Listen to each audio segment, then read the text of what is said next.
Hello, my name is Carolina. I'm a licensed marriage and family therapist in the state of California. I'm so glad that you're here. I'm so excited to talk to you about the ways in which your body has been trying to speak to you.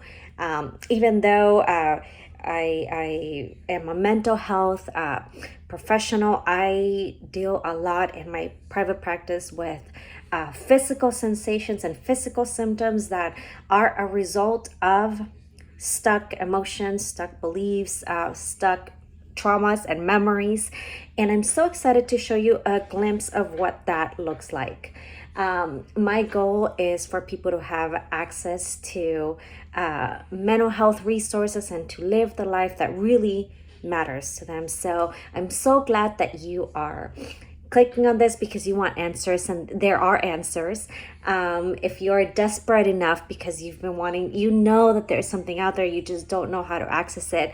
I believe this is a piece of the puzzle. And so first, I want to tell you a little bit about how the body functions correlate to mental health or symptoms and emotions. So let's start with the basics. Your body is always speaking to you. It is incredibly smart. I always tell my clients, your body is way smarter than you and I combined. And from an early age, let's say something as basic as using the restroom, you learn that if there was a sensation in your body that said, hey, something's going on, you learn to listen to it and you said, hey, I need to go pee. Hey, I need to go poop. At an early age, if you remember your potty training days. I don't, but if you do, there was lessons learned at the time that if you didn't listen to that sensation in your body, you would have an accident. And if you got a little bit older and it happened at school, then it would be kind of embarrassing. And so there was a whole training involved in you listening to your body for going to the restroom. Now let's fast forward to now you being an adult, and what happens right now if your body's saying, hey, I need to go pee. Hey, I need to go pee. And let's say you ignore it because you are busy or there's no access to a restroom or whatever the reason may be. Maybe for some hours you may be able to hold it. I don't know how long people can hold their pee or poop, but eventually, if you don't go to a restroom, your body is going to do it for you involuntarily. You're gonna have what we call an accident. Sometimes I say, you're gonna shit on yourself. Emotionally, it's the same thing. When our body is speaking to us about emotions like sadness, grief, loneliness, happiness, joy, if you don't listen to it, eventually the body's going to take over and it's going to do whatever it needs to do. In the world of mental health, we see it. We see that those symptoms those sensations that go uncared for, eventually develop into things like depression, anxiety, phobias, etc. And so, ideally, we want to be able to train yourself to connect to your body real time, so that you are caring for those feelings, emotions, sensations, experiences, so that you don't have those kinds of accidents. Now, there is a lot more involved, and again, today's video is meant to give you a glimpse and a brief overview of what this looks like. So as we do the next part of this exercise, I just ask that you be patient with yourself. And such a therapist thing to say, but be patient with the process. I know it's such an annoying statement. Really, this requires patience. And again, you learning how to go potty didn't happen in a day. And so learning how to connect with your body, and then realizing that some of these sensations and emotions have been there for a very long time. Now we have to clear it out, and we have to give them the space to process. And so in a 5-10 minute video, we're not going to clear all the sadness and all the anger, but it's an introduction on what to do, so that you know what to look for, so that you know how to begin to care for your body in a way that is loving and compassionate and meaningful, and so that you're not running into, or you're getting out of the depressive cycles, the anxious cycles, that then further support other things like the kind of choices that you make, the kind of relationships that you go for, the kind of jobs that you go for. I know that's broad and that's big, but let's go back to the body, okay? So we want to be able to learn when the body is speaking to us about anger and sadness. I'm going to start with those two because those are the ones that most people recognize right away as I do some of these exercises. So, and again, the idea is to listen to the body, not to get rid of the feeling, okay?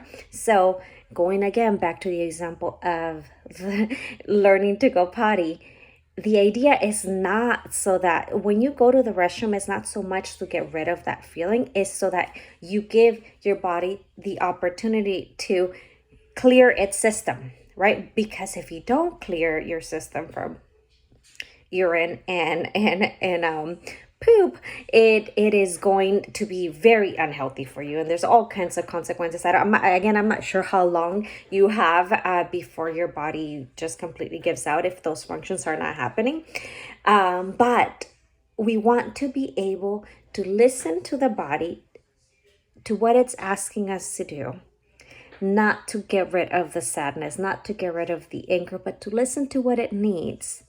And as you do that from a compassionate point of view, from a loving point of view, the anger and the sadness does dissipate once we honor it and once we give our body what it's trying to ask of us.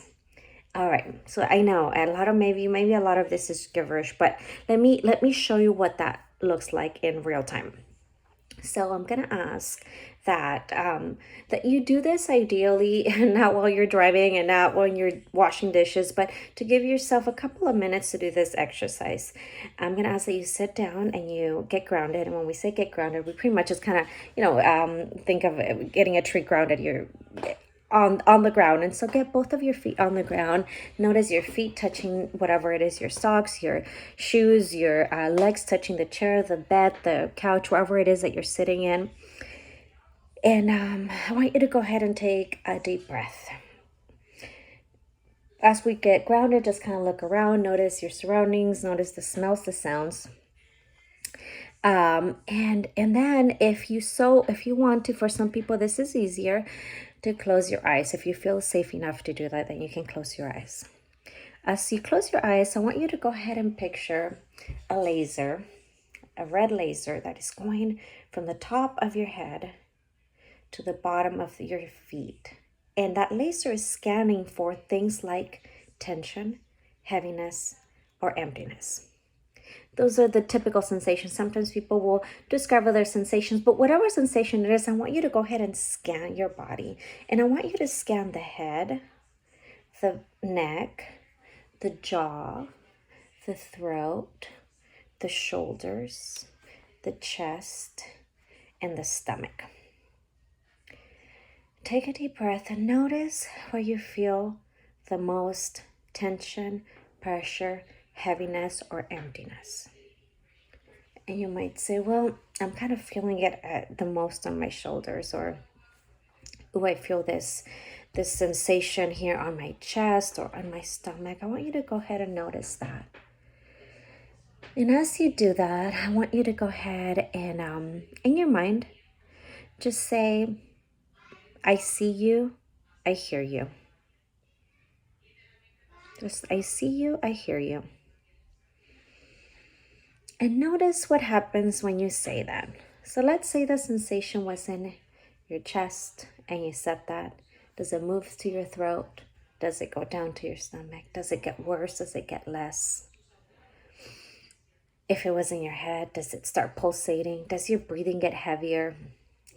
So what I tell my clients is that when the body reacts to what we're saying, we know we are on target. It's going to either the sensation is going to get stronger or there's going to be relief.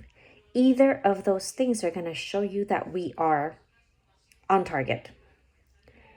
So the sensations, let's say the sensation is in your shoulders, it's in your neck, your head, or your jaw. These are typically going to be anger zones. And if you wanted to learn more about all of these zones, I highly encourage reading the book A 10-Second Miracle by Gay Hendricks. It is life-changing.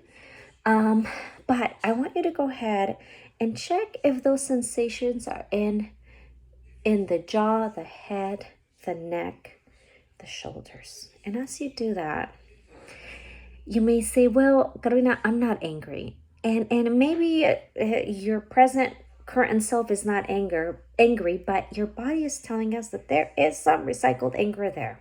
So just play along and see what happens when you say, ideally out loud, I feel angry. Now, usually when people say I feel angry, they will feel either a relief or a worsening of the sensation.